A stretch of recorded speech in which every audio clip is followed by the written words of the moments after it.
Hello, and welcome to my series on cybersecurity risk management. In this episode, we are going to look at the elements that you need to consider when making a risk management decision.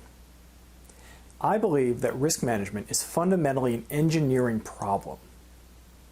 If you were to engineer an aircraft, you would need to decide on how to balance four key forces: thrust, drag, weight, and lift. How you decide to balance these forces depends on the type of aircraft you are designing.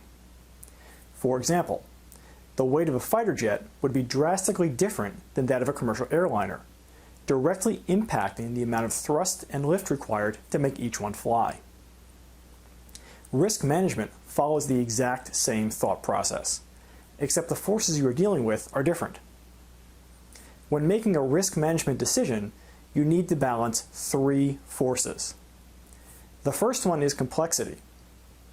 This is the number of variables and the level of uncertainty in the activity you are undertaking.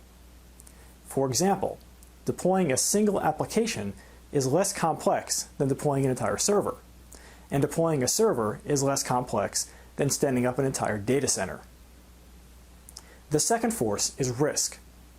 This is the inherent risk associated with the activity you're undertaking due to adversarial and non-adversarial threats. The final force is cost. This does not refer to the cost of your base activity. For example, if you are constructing a data center, this is not the construction cost. This refers to the additional cost incurred by addressing the risks associated with the data center. The difference will become clear in a moment. You can see how these three forces interact with one another by assigning each one a qualitative value between very low and very high.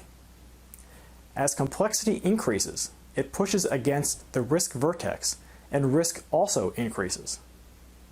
This increase in risk is due to greater uncertainty and a larger attack surface.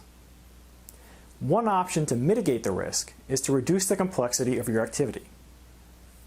Another option is to apply time and money in the form of security controls to mitigate the risk.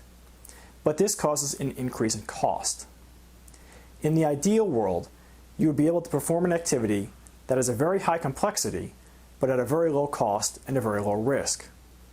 Unfortunately, this is very rarely achievable. Instead, you must make trade-offs to balance these three forces to meet your requirements, budget, and risk tolerance.